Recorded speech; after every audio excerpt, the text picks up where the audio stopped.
Hello students, today we will discuss about lesson number 11, Human Eye and the Colorful World from the class 10.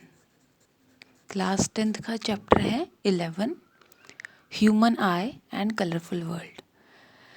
अब जैसे कि आपको ये topic की heading ही बता रही है कि इसमें हम सबसे पहले ह्यूमन आई का जो स्ट्रक्चर है, उसके जो ह्यूमन आई में जो उसके पार्ट्स हैं, मेन पार्ट्स हैं, उनके कुछ नाम और कुछ उनके फंक्शंस के बारे में पढ़ेंगे. सबसे पहले जो इंट्रोडक्शन का पोर्शन होता है उसमें मैंने क्वेश्चन आंसर्स की फॉर्म में इसको रेडी किया है. इंट्रोडक्शन वाले पार्ट में आपको क्वेश्चन होगा, how does our eye help us to see. हमारी आंखें हमें कैसे हेल्प करती हैं देखने में. तो इसके जो आंसर्स की फॉर्म में मैंने बनाया है उसका टॉपिक को, आप इसको देखिए.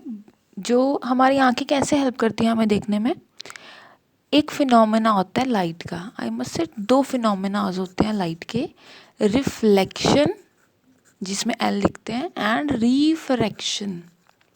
आपने क्लास 8 में ही करा होगा. अब लाइट के दो फिनोमेनाज होते हैं, रिफ्लेक्शन एंड रिफ्रैक्शन. रिफ्लेक्शन में क्या होता था, लाइट आती थी, किसी शाइनिंग सरफेस से स्ट्राइक करके वो वापस चली जाती थी. That is reflection. रिफ्रैक्शन में क्या होता है, लाइट आती है, वो किसी मीडियम में स्ट्राइक करने के बाद दूसरे मीडियम में चली जाती है. वो रिफ्लेक्ट बैक नहीं करती, वो पास कर जाती है मीडियम को. तो इसी फिनोमेना जो है, यही प्रिंसिपल जो है हमारा आई के केस में हेल्प करता है, refraction. The functioning of eye based on the principle of refraction. Our eye act like camera. जैसे कैमरा हमें पिक्चर्स को सेव करने के लिए हेल्प करता है, पिक्चर्स हम देख पाते हैं, वैसे जो हमारे ह्यूमन आई है वो भी कैमरा की तरह हेल्प करती है. अब देखिए लेंस, हमारी आँखों में लेंस होते हैं, ठीक है. ये जो लेंसेज होते हैं ये दो तरह के होते हैं, concave lens and convex lens. Clear. Concave की जो शेप होती है वो कुछ इस तरह से होती है, लेकिन जो कॉन्वेक्स होता है उसकी शेप इस तरह की होती है. तो हमारी आंखों में जो लेंस होता है वो होता है कॉनकेव और उसकी शेप कुछ इस तरह की होती है. क्लियर. अब जो हमारी आंखें जब देखती हैं तो एक इमेज फॉर्म होती है, just like movie halls. Cinema halls में आपने देखा होगा कि प्रोजेक्टर से लाइट आती है और सामने स्क्रीन पे पड़ती है, तो हमें जो इमेजेस हैं वो विजिबल होती हैं. ऐसा जो है हमारी आँखों में भी होता है. वो इमेज हमारी आँखों में कहाँ फॉर्म होती है, रेटिना पे जाके. क्लियर. आप टेंशन मत लो, आगे आगे जो पॉइंट्स हैं यहाँ छोटे छोटे लिखे हुए हैं, आगे जाके फुल फ्लेज इनका हेडिंग है.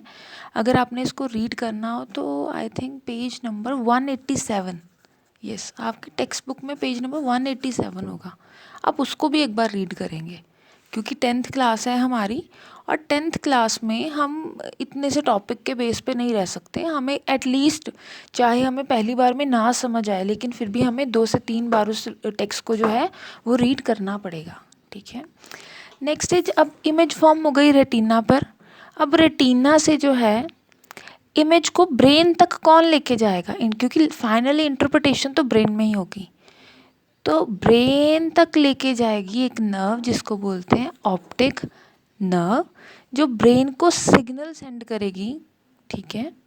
ऑप्टिक नर्व में होता क्या है, कुछ सेल्स होते हैं जो लाइट आने पर एक्टिवेट हो जाते हैं. ठीक है. और वो एक्टिवेशन के बाद वो जो इन्फॉर्मेशन है वो सेंड कर देते हैं ब्रेन को. क्लियर. ये तो हमने ओवरव्यू देख लिया, आपको पता लग ही गया होगा कि इन मेन चीज़ों में से हम इसी के बारे में आगे इस पूरे पेज को स्टडी करेंगे. Next is about the shape of human I. Shape कैसा होता है ह्यूमन आई का, शेप होता है स्फेरिकल. स्फेरिकल एक छोटी सी बॉल जो होती है जिसका डायामीटर जो हो, जैसे ये बॉल है, डायामीटर कैसे लेंगे, 1 एंड से लास्ट एंड तक. तो इसका जो ये डायामीटर होगा वो कितना होगा, 2.3 सेंटीमीटर. अब देखिए इसका ये इंटरेस्टिंग फैक्ट ये है कि जब एक न्यू बॉर्न बेबी होता है ना, उसकी आइज़ का साइज़ भी 2.3 सेंटीमीटर इन डायमीटर ही होता है. जैसे जैसे वो बेबी ग्रो अप करता जाता है, बड़े होते जाते हैं हम लोग भी, तो हमारी आँखों का साइज़ चेंज नहीं होगा, बॉडी की शेप चेंज हो सकती है, बोन्स का साइज़ चेंज हो सकता है, लेकिन जो आइज़ हैं वो ये बड़ी मिरेकल है ये एक तरह का, कि उनका साइज़ नहीं चेंज होगा। क्लियर? लेकिन ये छोटा साइज़ होने के बावजूद भी बहुत ज़्यादा कॉम्प्लेक्स है। हमारे जो क्लास 10 में है ये बहुत सारा इजी है। ज़्यादातर हम 8th क्लासेस में पढ़ के आए हैं, तो हम इनको कह नहीं सकते कि ये जो आई के पार्ट्स हमें बताए गए हैं क्लास 10th में वो डिफ़िकल्ट हैं। That is very easy.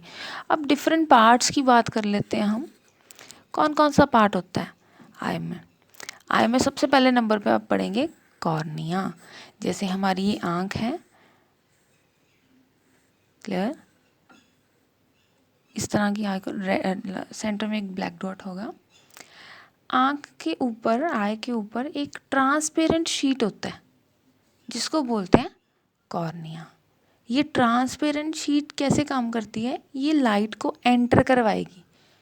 Outer covering होता है और ये लाइट को क्या करवाएगी? एंटर करवाएगी हमारे आई में। नेक्स्ट दूसरे नंबर पे जो आता है वो आता है आइरिस। अब आपने देखा होगा किसी की आंखें ब्लू कलर की होती हैं, किसी की ग्रीन की होती हैं, किसी की ब्लैक की, किसी की ब्राउन की। तो ये जो कलर है वो किसकी वजह से वेरी कर रहा है? वो आइरिस की वजह से वेरी कर रहा है। नेक्स्ट आपने देखा होगा ये आइरिस हो गया, और ये जो सेंटर में ब्लैक कलर का स्पॉट आता है इसको बोलते हैं प्यूपिल। क्लियर? ये प्यूपिल क्या करेगा? प्यूपिल से लाइट एंटर होगी, ठीक है। आइरिस प्यूपिल का साइज कंट्रोल करेगा। क्लियर? और आइरिस और प्यूपिल के बारे में ये दोनों मिलके काम करते हैं। डे टाइम क्या होगा? जब लाइट एंटर करेगी, जो प्यूपिल होगा उसका साइज लार्ज हो जाएगा, ठीक है। आप देखिए, अगर आप अपने फ्रेंड के साथ कोई एक्टिविटी करना चाहते हैं तो सबसे पहले मोबाइल का ही टॉर्च ले लीजिए, उसकी आँखों को ओपन करके मोबाइल का टॉर्च उसकी आँखों में आप फोकस करने की कोशिश करेंगे। आप देखेंगे जो ब्लैक कलर का स्पॉट है ना, अब वो थोड़ा छोटा हो जाएगा साइज़ में, ठीक है। और उसके बाद आप क्या करेंगे? जैसे आपने टॉर्च को, मोबाइल की टॉर्च को आपने बंद किया, वो जो प्यूपिल का साइज़ है वो एकदम से बढ़ जाएगा। तो ऐसा ही होता है, जब लाइट ज़्यादा होती है प्यूपिल जो है उसका साइज़ जो है, प्यूपिल जो होता है वो साइज़ को स्मॉल कर देता है। Iris contract प्यूपिल। लाइट लार्ज होने पर आइरिस क्या करेगा? प्यूपिल का साइज़ छोटा कर देगा। मैं एक लास्ट में एक्टिविटी कोशिश करूँगी ऐड करने की। नाइट टाइम क्या होगा? जब लाइट होगी स्मॉल तो आइरिस क्या करेगा? आइरिस अलाउ करेगा प्यूपिल को एक्सपैंड करने में, तो ये जो ब्लैक कलर का स्पॉट है थोड़ा सा साइज़ में बड़ा हो जाएगा। क्लियर? आइरिस और प्यूपिल क्लियर हो गए। एंटर करी लाइट कॉर्निया से, आइरिस एंड प्यूपिल ने उतना amount of light he enter करने दिया जितना कि हमारी आइज़ को एक इमेज फॉर्म करने के लिए ज़रूरी है। Next is lens. लेंस किसका बना होता है? जेली लाइक सब्सटेंस होता है। उस जेली लाइक सब्सटेंस का क्या होता है? लेंस बना होता है, और ये बहुत सॉफ्ट एंड फ्लेक्सिबल होगा। Next is retina. Retina already we have learn, image form on retina. Then who control the size of the lens. अब देखिए आगे जाके आप पढ़ेंगे, जैसे कि मोबाइल का कैमरा होता है, आपने अगर इस कॉपी की फ़ोटो को लेना हो तो आपको ये कैमरा पहले एडजस्ट करना पड़ेगा, ठीक है, फोकस में लाना पड़ेगा। तो ऐसे हमारी जो आइज़ होती हैं, वो जो लेंस होता है, अब देखो आइज़ तो मूव नहीं कर सकती ना, शेप तो वो साइज़ अपना चेंज कर ही नहीं सकती, तो ये जो लेंस होता है ना, सिलरी मसल्स की हेल्प से एक डिस्टेंस चेक करता है, अपनी फोकल लेंथ एडजस्ट करता है। फोकल लेंथ मीन्स जहाँ पे जाके हमें जो इमेज है वो क्लियर नज़र आए, ठीक है। तो वो ऐसा लेंस किसकी हेल्प से करता है? सिलरी मसल्स की हेल्प से करता है। नेक्स्ट इज, जब इमेज फॉर्म हो गई रेटिना पे, तो अब ब्रेन तक कौन लेके जाएगा? वो लेके जाएगा ऑप्टिक नर्व। क्लियर? अब I will try to add 1 or 2 minute activity video at the end of the session. Thank you so much.